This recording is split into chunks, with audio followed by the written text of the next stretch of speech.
இன்றைக்கி நம்ம என்ன செய்ய போகிறோம்னா ஒரு சூப்பரான ஸ்வீட் ரெசிபி தாங்க பார்க்க போகிறோம். Bengali sweet recipe. சூப்பராக ஸ்டஃபிங் வச்சு நம்ம எப்பயும் பண்ணுற மாதிரி இல்லாமல் கொஞ்சம் டிஃப்ரெண்ட்டாக பண்ணுறோம். வாங்க எப்படி செய்யலாம், என்னென்ன பொருள் சேர்க்கலாம் அப்படின்றத பார்க்கலாம்.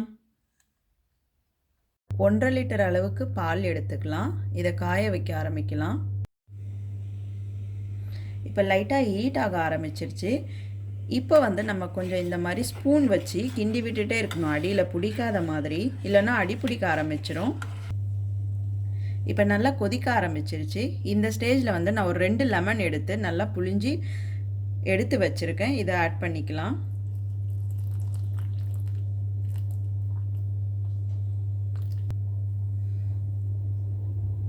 இப்போ லைட்டாக இந்த மாதிரி கலந்து விட்டுட்டே இருக்கலாம். பால் எல்லாம் திரிய ஆரம்பிக்குது.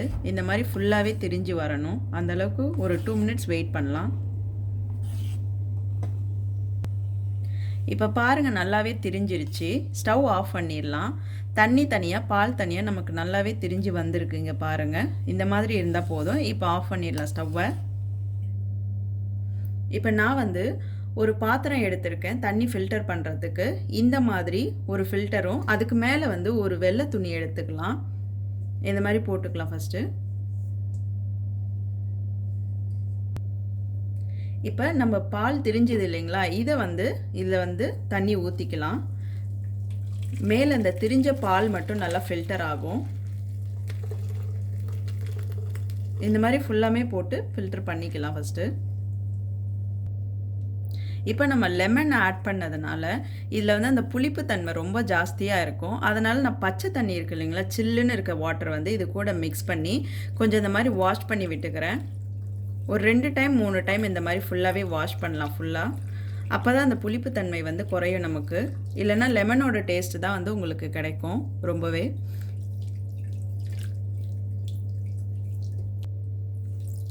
இந்த மாதிரி இப்போ 3 டைம் வாஷ் பண்ணிக்கலாம். நீங்கள் டேப்பில் அப்படியே ஓப்பன் பண்ணிவிட்டு டேப் ஓப்பன் பண்ணிவிட்டு கூட இந்த மாதிரி வாஷ் பண்ணிகிட்டே இருக்கலாம் ஃபுல்லாக. இப்போ 3 டைம் நல்லா வாஷ் பண்ணியாச்சு. இப்போ ஓரம் இருக்க எல்லாத்தையுமே இந்த மாதிரி ஃபுல்லாக எல்லாமே ஒரு பக்கமாக தள்ளி விட்டுறலாம். இப்போ இது எல்லாத்தையுமே கார்னர் பண்ணி ஒரே இடத்துல கொண்டு நல்லா இந்த மாதிரி முடிஞ்சு நல்லா ஒரு 3 டைம் இந்த மாதிரி சுற்றி விட்டுக்கலாம். ஒரு 3-4 டைமு. அப்போ தான் நல்லா டைட்டாக சுற்றி விட்டுட்டிங்கன்னா உள்ளே இருக்க தண்ணி எல்லாமே வெளியே வந்துடும். இந்த மாதிரி லைட்டாக புழிஞ்சு விட்டுடலாம்.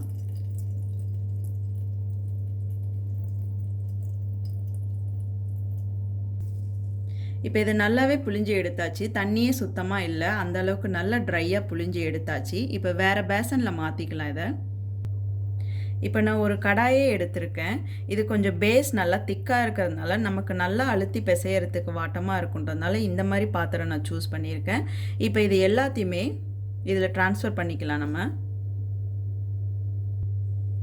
இப்போ இதை இந்த இடத்துல ப்ரெஷர் கொடுத்து அந்த மாதிரி நல்லா அழுத்தி இந்த மாதிரி ஃபுல்லாக பழஞ்சிக்கலாம் நல்லாவே. இந்த அளவுக்கு நல்லா அழுத்தி பிழைஞ்சாச்சு.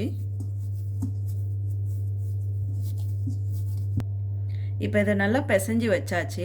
நான் ஒரு மெஷர்மெண்ட்டுக்காக ஒரு ஸ்பூன் எடுக்கிறேன். இந்த அளவுக்கு நான் ஒரு பால்ஸாக எடுத்து நம்ம உருண்டை பிடிக்க போகிறோம். இந்த அளவுக்கு தான் இது நான் ஒரு 1.5 டேபிள் ஸ்பூன் அளவுக்கு நான் எடுக்கிறேன். இதை எடுத்து நல்லா எப்பயும் போல் கேஷுவலாக இந்த மாதிரி உருண்டை பிடிச்சிக்கலாம் ஃபஸ்ட்டு. இந்த மாதிரி பிடிச்சிட்டு இப்போ லைட்டாக கொஞ்சம் இந்த மாதிரி லைட்டாக வர மாதிரி, இந்த ஷேப்புக்கு வர மாதிரி கொஞ்சம் நல்லா ப்ரெஸ் பண்ணி விடலாம் லைட்டாக.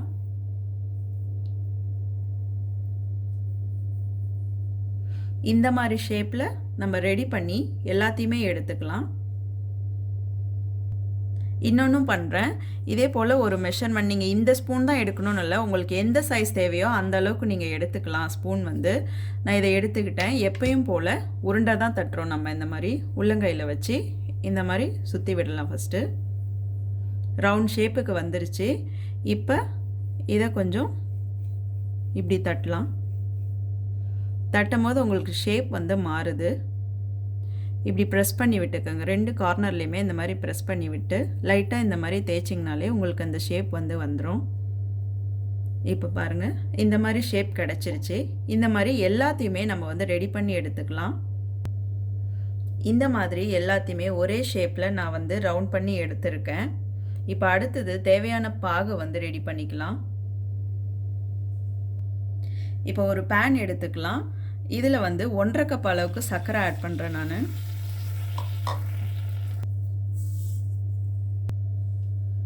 இதில் 3 கப் அளவுக்கு தண்ணி ஆட் பண்ணிக்கிறேன்.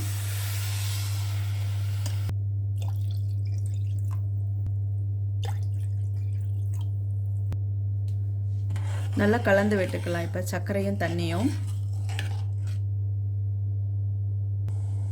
இப்போ கொஞ்சமாக ஏலக்காய் பவுடர் வந்து ஆட் பண்ணிக்கலாம் இதில் வாசனைக்காக. நல்லா கலந்து விட்டுருங்க. நல்லா கொதிக்கணும். கம்பி பதம்லாம் எதுவும் தேவையில்லை. கொஞ்சம் தண்ணி மாதிரி இருக்கணும் இது. இந்த பாகுக்கு கம்பி பதம்லாம் எதுவும் தேவையில்லை. இந்த மாதிரி கொதிக்க ஆரம்பிச்சிட்டோன்னே இந்த பால்ஸ் ரெடி பண்ணி வச்சுருக்கோம் இல்லைங்களா, இதெல்லாம் எடுத்து போட்டுடலாம் இதில். இது உடையவும் உடையாது, எதுவுமே ஆகாது. அதனால் தைரியமாக போடலாம் நம்ம இந்த மாதிரி. இப்போ இந்த மாதிரி நல்லா கொதிக்கட்டும். அதிலே வந்து கொதிக்க கொதிக்க அந்த சைஸ் வந்து பெருசாகும். அதனால் இந்த மாதிரி ஒரு மூடி போட்டு மூடி வச்சிடலாம். ஒரு 10 நிமிஷத்துக்கு மேலே ஒரு 20 நிமிஷம் வரைக்கும் நல்லா கொதிக்கட்டும். கொஞ்சம் மீடியம் ஃப்ளேம்லேயே வச்சுக்கலாம். இப்போ ஒரு 20 மினிட்ஸ் ஆயிடுச்சு. நம்ம எடுத்துடலாம். இப்போ பாருங்கள், நம்ம சின்னதாக போட்டது எல்லாமே நல்லா சைஸ் எல்லாம் பெருசாகிடுச்சு. இந்த மாதிரி சூப்பராகவே பெரிய சைஸில் நல்லா வந்திருக்கு. இப்போ ஸ்டவ்வை வந்து ஆஃப் பண்ணிடலாம். ஒரு 6 ஹவர்ஸ் வந்து நல்லாவே ஊறட்டும். அதுக்கப்புறமா எடுக்கலாம் நம்ம. 6 மணி நேரத்துக்கு அப்புறமா நல்லா ஊறிட்ட பிறகு அதிலிருந்து எடுத்து நம்ம வந்து ஸ்டஃபிங் ரெடி பண்ணிக்கலாம். அப்புறமா இப்போ 6 ஹவர்ஸ் ஆயிடுச்சு. நம்ம இதை ஓப்பன் பண்ணி எடுத்துக்கலாம். சைஸ் எல்லாம் நல்லா பெருசாக இருக்குது பாருங்கள், ஊறிட்டுருக்கு. இப்போ இதை வேறு பிளேட்டுக்கு எடுத்து மாற்றி வச்சுக்கலாம். இந்த மாதிரி நல்லா ஃபில்டர் பண்ணிட்டு வேறு பிளேட்டில் மாற்றிக்கலாம். எல்லாத்தையும் இந்த மாதிரி வேறு பிளேட்டில் ட்ரான்ஸ்ஃபர் பண்ணியாச்சு. இப்போ இதுக்கு தேவையான ஸ்டஃபிங்கை ரெடி பண்ணிக்கலாம். ஒரு பேன் நல்லா ஹீட் பண்ணிவிட்டு 1/4 டேபிள் ஸ்பூன் அளவுக்கு நெய் ஆட் பண்ணலாம். இதில்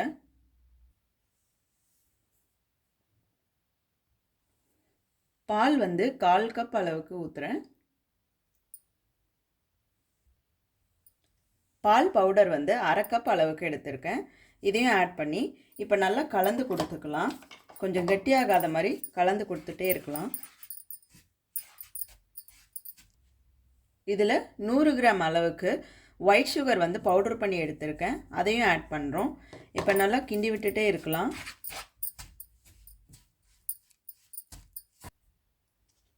இப்போ ஏலக்காய் பவுடர் பண்ணது கொஞ்சமாக தூவி விடலாம்.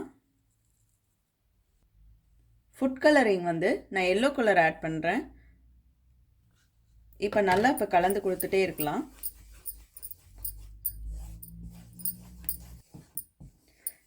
நல்லா ஹீட் ஆக ஆக இந்த மாதிரி கைவிடாமல் கலந்து விட்டுட்டே இருக்கணும். கட்டி ஆகாமல் மீடியம் ஹீட்லேயே வச்சு கலரி விடுங்க. இந்த அளவுக்கு நல்லா திரண்டு வந்துட்டே இருக்குது. இன்னமும் இது நல்லா கொஞ்சம் கட்டியாக ஆகணும். அப்போ தான் நமக்கு நல்ல கரெக்டான பதத்தில் இருக்குதுன்னு அர்த்தம். அப்போ தான் ஸ்டஃபிங்கும் வைக்க முடியும் நம்ம நடுவில். பாருங்கள், இந்த அளவுக்கு நல்லா திரண்டு வந்துருச்சு. இந்த ஸ்டேஜில் நம்ம வந்து ஸ்டவ் ஆஃப் பண்ணிவிட்டு ஆற வச்சுக்கலாம். ஒரு 5 நிமிஷம் ஆறிட்ட பிறகு அதுக்கப்புறமா ஸ்டஃபிங் நம்ம ஸ்டார்ட் பண்ணலாம். இப்போ பால்கோவா ஸ்டஃபிங் வந்து நல்லா ஆறட்டும் கொஞ்ச நேரம். அதுக்குள்ளே நம்ம இது தேவையானது எல்லாமே இந்த மாதிரி கட் பண்ணி எடுத்துக்கலாம். ஃபஸ்ட்டு இந்த மாதிரி இருக்குது இல்லைங்களா, இந்த ஷேப்பில் வந்து பாதி மட்டும் இப்படி லைட்டாக கட் பண்ணி விடலாம்.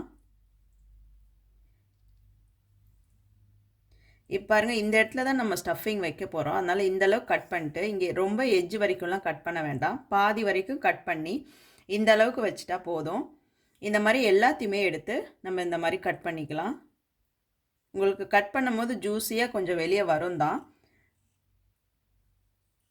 ஏன்னா ரொம்ப நேரம் 6 மணி நேரம் ஊறி இருக்கிறதுனால அந்த ஸ்டஃபிங் எல்லாமே பாகு எல்லாமே உங்களுக்கு நல்லா சூப்பராக இருக்கும் டேஸ்ட் வந்துட்டு. அதனால் இந்த மாதிரி எல்லாத்தையுமே கட் பண்ணி வச்சுக்கலாம் ஃபஸ்ட்டு. இப்போ ரெடி பண்ணி வச்சுருக்க பால்கோவா வந்து கொஞ்சமாக நம்ம கையில் எடுத்துக்கலாம். 1 ஸ்பூன் அளவுக்கு இந்த மாதிரி எடுத்து கொஞ்சம் லைட்டாக தட்டி கொடுத்துக்கலாம். இப்போ இதை எடுத்து இந்த மாதிரி ஸ்டஃபிங் வந்து கொஞ்சம் நல்ல மெலிசாக இந்த மாதிரி தட்டிக்கோங்க. அப்போ தான் உள்ளே வைக்கிறதுக்கு கரெக்டாக இருக்கும். இந்த மாதிரி வைக்கணும். இந்த மாதிரி வச்சு கொஞ்சம் எல்லா சைடும் ஈவனாக அழுத்தி விடுங்க. பாருங்கள், இந்த மாதிரி எல்லாத்தையுமே நம்ம ரெடி பண்ணிக்கலாம். இப்போ இன்னொன்றும் எடுத்துக்கலாம். கொஞ்சமாக இந்த அளவுக்கு எடுத்துக்கிறேன். இல்லை இன்னும் கொஞ்சமாக கூட நம்ம எடுத்துக்கலாம். உங்களுக்கு எவ்வளோ தேவையோ அந்த அளவுக்கு எடுத்துக்கோங்க. இந்த மாதிரி கொஞ்சம் ஃப்ளாட்டாக தேய்ச்சிக்கலாம். தேய்ச்சிட்டு இப்போ இன்னொரு பால்ஸ் எடுத்து இப்போ கட் பண்ண இடத்துல இந்த மாதிரி சென்டரில் வந்து ஸ்டஃபிங் கொடுக்கணும். நம்ம இந்த மாதிரி வச்சு லைட்டாக அழுத்தணும். ஏன்னா நமக்கு கொஞ்சம்தான் வந்து ஒட்டி இருக்கும். அதனால் இந்த மாதிரி ஸ்டஃபிங் கொடுத்துட்டு கொஞ்சம் லைட்டாக அழுத்தி விடலாம். இந்த மாதிரி எல்லா சைடும் ஃபினிஷிங்கும் நல்லா வர மாதிரி அழுத்தி கொடுத்துக்கலாம். இந்த மாதிரி இப்போ எல்லாத்தையுமே நம்ம ரெடி பண்ணி எடுத்துக்கலாம். இப்போ எல்லா ஸ்டஃபிங்கும் வச்சு ரெடி பண்ணியாச்சு. இப்போ இதுக்கு மேலே வந்து டாப்பிங்காக நான் செரி ஃப்ரூட் கொடுக்குறேன். நீங்கள் எந்த ஃப்ரூட் வேணுனாலும் வச்சுக்கலாம். இந்த மாதிரி டாப்பிங்காக டெக்கரேட் பண்ணிக்கலாம் நம்ம அழகாக. இப்போ எல்லாத்தையுமே டெக்கரேட் பண்ணியாச்சு. செரி ஃப்ரூட்லாம் வச்சு சூப்பராக டெக்கரேட் பண்ணியாச்சு. இப்போ நமக்கு பெங்காலி ஸ்வீட்டும் ரெடி ஆகிடுச்சு. இந்த ஸ்வீட்டை நீங்களும் வீட்டில் ட்ரை பண்ணிவிட்டு எப்படி இருக்குன்னு கமெண்ட்டில் சொல்லுங்கள். இந்த வீடியோ உங்களுக்கு பிடிச்சிருந்ததுன்னா எங்க சேனலை சப்ஸ்கிரைப் பண்ணுங்க, லைக் பண்ணுங்க, கமெண்ட் பண்ணுங்க, உங்க ஃப்ரெண்ட்ஸுக்கும் ஷேர் பண்ணுங்க.